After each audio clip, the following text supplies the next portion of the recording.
से ला कर दो मुझे। देवराज रानी का नियम था रात्रि के समय पर गले का हार निकालकर सोती थी। हमने पहले भी कथा में कहा, आज फिर कह रहे हैं,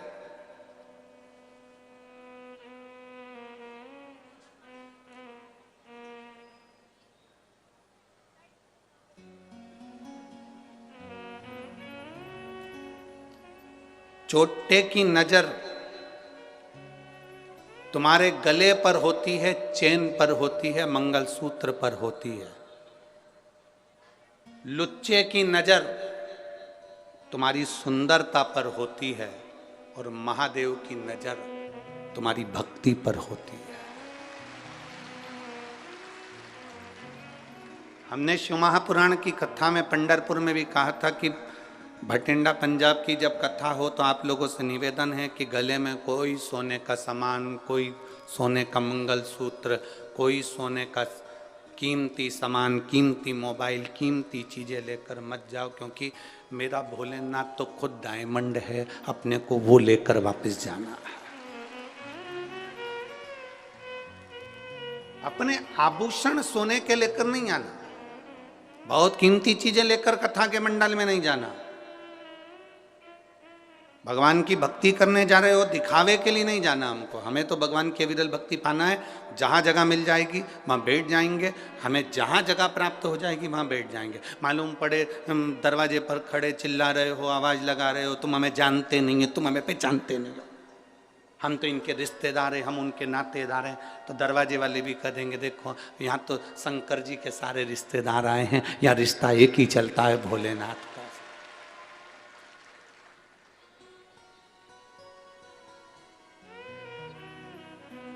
2 बजे कथा चालू होती है, 5 बजे विराम होती है। 5 बजे तक कथा सुनो, अपने स्थान पर बैठो। आखिरी में जब 5 बजे कथा पूरी हो, कर्पूर गौरम हो, तब उस भूमि को नमन कर कर उसकी रज अपने मस्तक लगाकर घर जाना। 7 दिन की कथा तो भटिंडा में हो जाएगी, पर यह विश्वास है कि इतने जो पत्र आप लोग भेज रहे हो, 3 महीने के अंदर तुम्हारा भी एक पत्र इस व्यासपीठ पर जरूर आएगा, ये पक्का।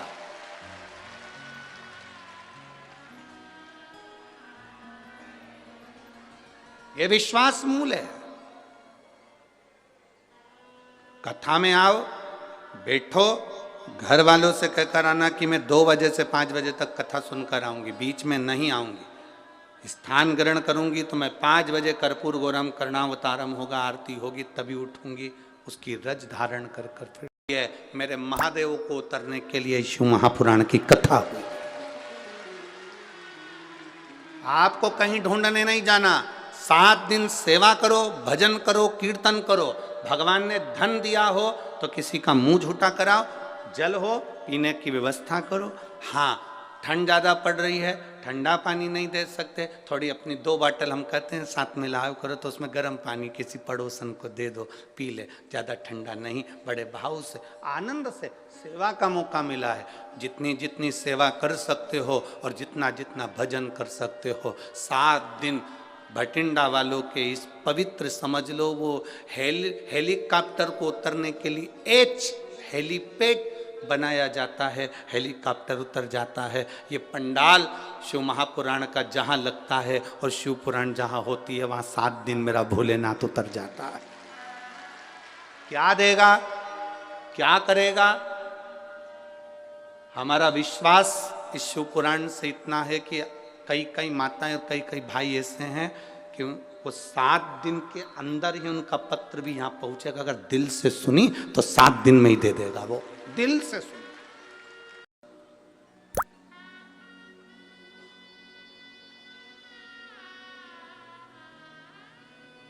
आप जितना विश्वास करेंगे उतनी शिव से प्राप्ति होगी।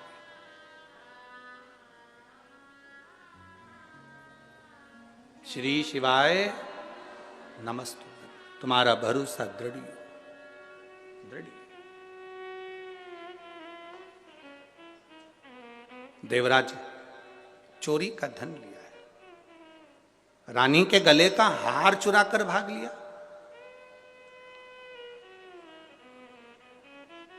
कीमती सामान लेकर कथा में ना जाए। क्यों? कीमती सामान तुम्हारे पास होगा तो बार बार तुम्हारी कीमती सामान पर तुम्हारा ध्यान जाएगा।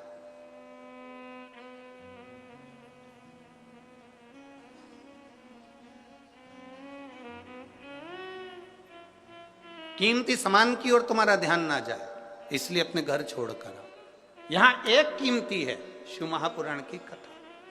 7 दिन सुनो, और 7 दिन की शिव पुराण की कथा है। भागवत 7 दिन की होती है, शिव पुराण 7 दिन की होती है। विवाह होते हैं तो फेरे भी 7 लगते हैं। गोवर्धन पर्वत भी 7 कोस का है। हमारा जन्म, आपका जन्म सब 7 दिन में हुआ है। कोई रविवार को पैदा हुआ, कोई सोमवार को, कोई मंगल, कोई बुध, गुरु, शुक्र, शनि। इन्हीं 7 दिन में लोग पैदा होते हैं, इन्हीं 7 दिन में लोग चले जाते हैं। जिंदगी के केवल 7 दिन है। रविवार को जन्म हुआ, सोमवार को बड़े हुए, मंगलवार को ब्याह हुआ, बुधवार को बच्चे हुए, गुरुवार को बीमार पड़े, शुक्रवार को हॉस्पिटल गए, शनिवार को सीताराम हो गए। 7 दिन पूरे कंप्लीट हो। एक्स्ट्रा दिन मिला ही नहीं, किसी को नहीं मिलता। 7 वार हैं, रविवार, सोमवार, मंगल, बुध, गुरु, शुक्र, शनि, और एक बार और है, वो है हमारा परिवार। इसमें जितने रहकर भगवान का भजन कर सकते हो उतनी जिंदगी सार्थक हो सकती। छोड़कर नहीं। कोई महाराज भटिंडा में आकर कह दे तुम अपना घर छोड़ दो, बिल्कुल मत छोड़ना। मना कर देना, सियोर वाला महाराज मना करा, नहीं छोड़ूंगा। कोई तुमसे कह दे कि दिन भर भूखे रहो, बिल्कुल आजकल इंडिया में सब कर नहीं छोड़ते। समय पर मैसेज देखना नहीं छोड़ते, मोबाइल चलाना नहीं छोड़ते। उसी तरह मैं शंकर की भक्ति भी नहीं छोड़ूंगी, पक्का है। बस उसमें दृढ़ी रहो, अटल रहो। हाँ, थोड़ा शब्दों के कारण बस परिवार में मतभेद हो जाता है, वो चलता है। एक पत्नी का जन्मदिन था,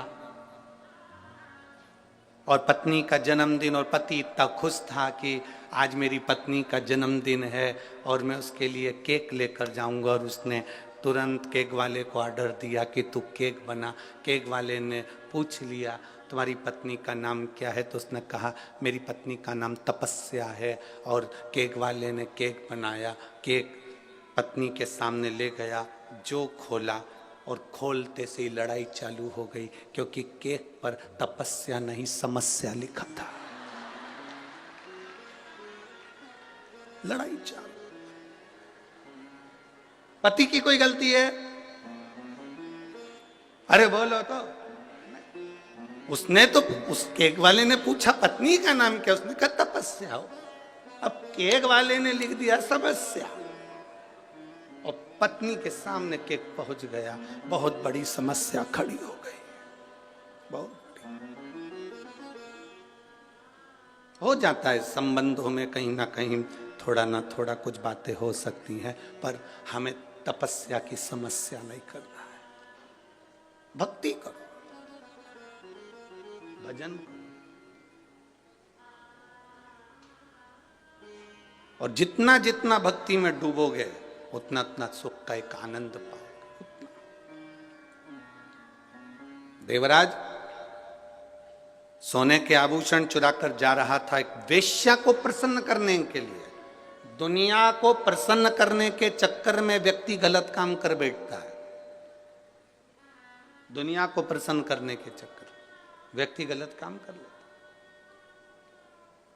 पर यदि सही मार्गदर्शक हो और सही मार्ग प्रशस्त करने वाला हो तो व्यक्ति फिर भटकता नहीं है, फिर भटकेगा नहीं।